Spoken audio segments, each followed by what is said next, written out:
जय सच्चिदानंद जी। खूब खूब प्रेम आनंद। एक छोटा सा प्यारा सा सत्संग है। प्रभु का नाम लेते हुए उनका कीर्तन करते हुए स्टार्ट करती हूँ। ओम नमः शिवाय, शिव जी सदा सहाय। ओम नमः शिवाय, गुरु जी सदा सहाय।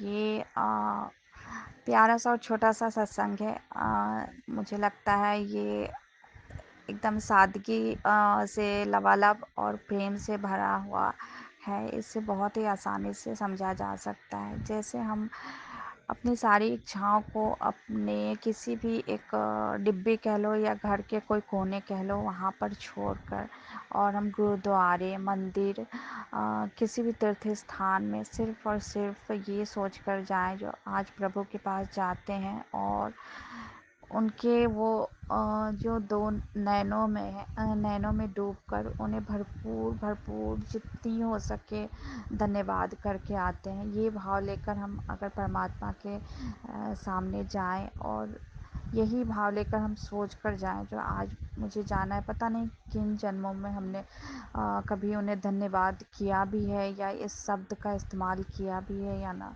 यही सोच कर अगर हम परमात्मा से कुछ मांगने के सोच से ना जाकर बिना मांगे ही ये सोच कर जाएं जो आज मुझे धन्यवाद करना है, बस धन्यवाद और धन्यवाद, और उनकी दो प्यारी प्यारी नैनों में डूबना है। ये सोचकर अगर हम परमात्मा के पास जाते हैं और बैठकर कुछ पल जितना भी देर अगर हमें मन करे ये तो वहाँ पर बैठ के हम धन्यवाद, सिर्फ और धन्यवाद अर्पित करके आते हैं।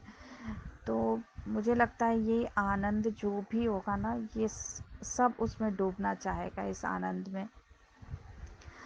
ये समुद्र प्रेम से लबालब होगा, तो इसमें सभी डुबकी ज़रूर से ज़रूर लगाएं और धन्यवाद प्रभु को ज़रूर करें। क्योंकि हमने किन किन ना जाने कितने जन्म लिए हैं और किन किन जन्मों में हमने परमात्मा को धन्यवाद तक नहीं बोला है। तो ज़रूर से जाकर गुरुद्वारे जाने वाले गुरुद्वारे, मंदिर जाने वाले मंदिर, मस्जिद जाने वाले मस्जिद, सब में परमात्मा के स्वरूप है। तो आप जाकर एक बारी, और ना भी जा सको ना तो अपने घर के मंदिर हैं उसी में जाकर कुछ पलों के लिए, कुछ क्षणों के लिए परमात्मा के पास बैठो और धन्यवाद उन्हें मतलब जितना आपके मुख से निकल सके ना, आप उनको धन्यवाद अर्पित करो।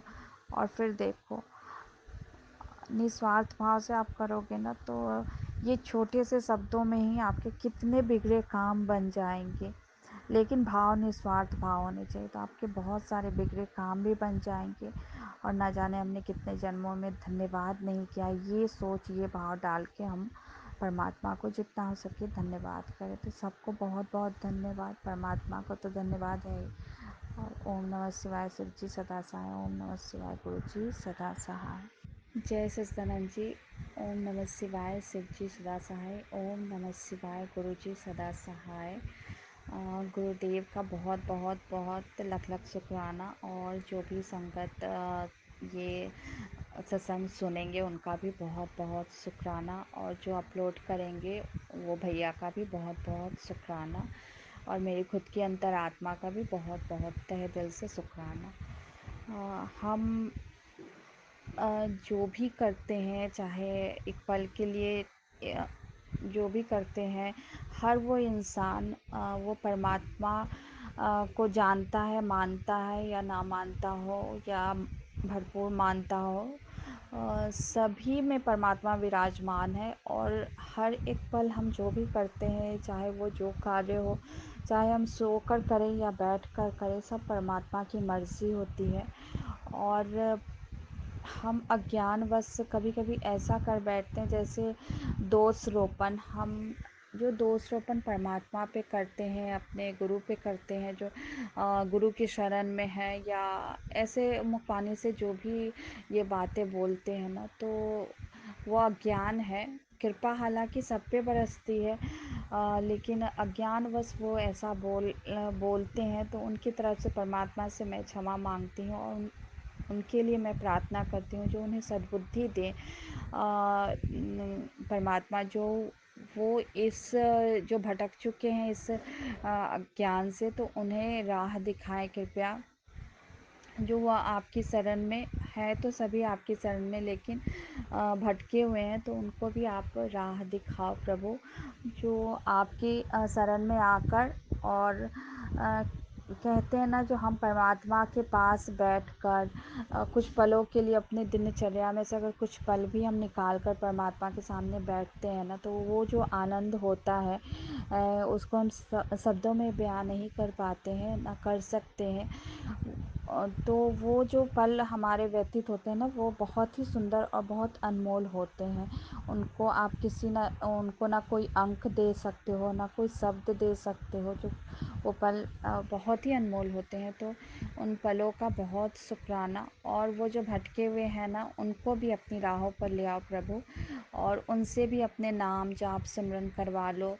और है तो सभी परमात्मा के ही बच्चे, लेकिन कुछ भटक गए हैं, कुछ संवर गए हैं, तो वो सबदेव का भी शुक्राना। और जो भटके हुए हैं उनके लिए तो प्रार्थना है, सभी मिलके उनके लिए दुआ करें और प्रार्थना करें। कुछ कर्म कर्म तो हम दिन रात ऐसे भी बैठ के सभी सोते हुए भी करते हैं, जागते हुए भी करते हैं, किसी भी अवस्था में हम कर्म करते ही जाते हैं। तो जो सबरे हुए हैं उनके लिए भी प्रार्थना है, जो उन्हें और सँवारते चले जाएँ, वो फिर से पीछे किसी गड्ढे में ना गिरे, कुछ ऐसा ना करें। तो गुरु की बड़ी कृपा होती है हमारे ऊपर, और ये गुरु कृपा के महत्व को जो समझ गए ना, तो उनकी तो बलिहारी है। गुरु हमारे मतलब उनकी कृपा का हमारे पास ना शब्द है, ना हम उनकी व्याख्या कर सकते हैं, और बस शुक्राना कर सकते हैं। जितना हो सके उतना शुक्राना कर सकते हैं। गुरु की कृपा ही है जो हम कहते हैं ना, जो हम सही मार्ग पे चल रहे हैं, तो वो गुरु का ही हाथ होता है, जो हमें हर घड़ी सही मार्ग पे हमें भटकने। कहते हैं ना, हमारे मन दो होते हैं। एक मन जो होता है, अगर कुछ गलत करने जाएं या कुछ सोच भी विचार आता है ना, तो वो एक मन हमें समझाता है। तो वो जो समझाने वाला था, वो हमारे गुरु होते हैं, जो हमें वो समझाते हैं जो ये गलत है। और इस मतलब वो जो दोनों मनों में जो होता है ना, तो एक जो मन जो भटकाता है ना, तो वो इंसानी मनुष्य मन होता है, जो हमें भटकता है। और जो संवारता है, जो हमें समझाता है, वो गुरु के विचार हमारे भीतर उतरते हैं, वो हमें संभालते हैं, जो ऐसे नहीं करने हैं यहाँ पे। तो देखो कितनी कृपा होती है, जो हमारे मन में वो विचार उठते हैं, जो क्या हमें करने हैं। और हम जो हर वक्त अपनी फरमाइशें या अपनी जो हम बोलते हैं, जो हमारे पास ये नहीं है, वो नहीं है, हमारी ये इच्छा अधूरी है, तो ये सब हमें बोलने की भी नहीं ज़रूरत है। बस हम अपने कर्म करते जाएं और अपने गुरु पे विश्वास करते जाएं ना, तो गुरु हमें वो दे देगा ना, जो हमारी सोच से भी परे होगी, जो हम कभी सोच भी नहीं सकते। तो ऐसे होते हैं परमात्मा के कृपा प्रसाद। और जो कहते हैं ना, जो हमें मतलब प्रसाद को भी मैंने देखा है कई बार, लोग बहुत ही मतलब ऐसे शब्दों में बोलने को तो बोलते हैं प्रसाद है, लेकिन प्रसाद की कीमत भी कहना गलत होगा। लेकिन जो हम बोलते हैं ना, जो प्रसाद, तो प्रसाद को प्रसाद ही, कृपा प्रसाद ही समझा जाए तो बेहतर है। और हमारे गुरु की प्रसाद हम पर मतलब कहते हैं ना, जैसे बालों के कण होते हैं, तो उसी प्रकार उस कण कण को अगर चुटकी भर भी हम उस कण को उठाए ना, तो उसकी मतलब हम लोग क्षमा चाहती हूँ, कीमत नहीं बोलूँगी, उसके मोल को हम लोग नहीं समझ सकते। तो वही बालों की जो कण होती है ना, उससे भी मतलब उसके कण को भी और बारीकी से किया जाए ना, तो वो कण हमारे भीतर होते हैं, वो उनके कृपा प्रसाद होते हैं। तो परमात्मा की कृपा को ना हम गिनतियों में, अंकों में और कोई शब्दों में भी गिन नहीं पाते, जो उनकी कृपा होती है। लेकिन फिर भी हम हर वक्त कहीं ना कहीं उन्हें दोष रोपण करते हैं। गलतियां हमारी होती है, कर्म कांड हमारे होते हैं, लेकिन फिर भी हम दोष रोपण परमात्मा पे ही करते हैं। तो सबसे पहले है अटूट विश्वास। परमात्मा पे हम जितना अटूट विश्वास करेंगे ना, तो हमें कोई ज़रूरत ही नहीं है हमारी ये इच्छा, वो इच्छा, हमारी ये कामनाएँ, हमारे विचार, हर चीज़ की शुद्धिकरण होती चली जाती है। हमारे सभी चक्रों की शुद्धि हो जाती है। हमारे हर कर्म कांड, मोटे-मोटे कर्मों काट दिए जाते हैं। जो हम कभी-कभार ऐसे सपने देख लेते हैं जो हमारे मन को विचलित कर डालते हैं ना, तो हमारे सपनों के माध्यम से भी ना गुरु बहुत सारे मोटे-मोटे कर्मों को काट डालते हैं। तो मतलब यही बोला जा सकता है कि गुरु के कृपा का ना हम मतलब जितना शुक्रिया अदा कर सके बहुत अति उत्तम है, और जितना नहीं कर पाते हैं ना, मतलब इसको एक चैंटिंग रूप में ही अगर हम शुक्राना को अपने जीवन में उतार लेना तो बहुत बहुत अच्छा होगा।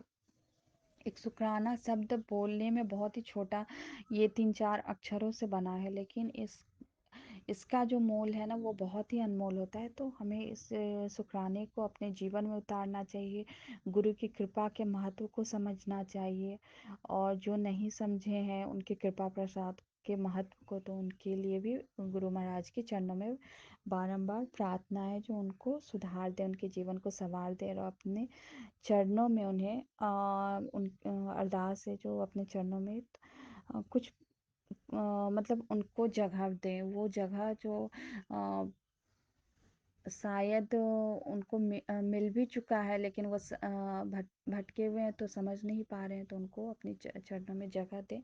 और सभी के लिए खूब खूब प्रेम आनंद। ओम नमः शिवाय। शिव जी सदा सहाय। ओम नमः शिवाय। गुरु जी सदा सहाय।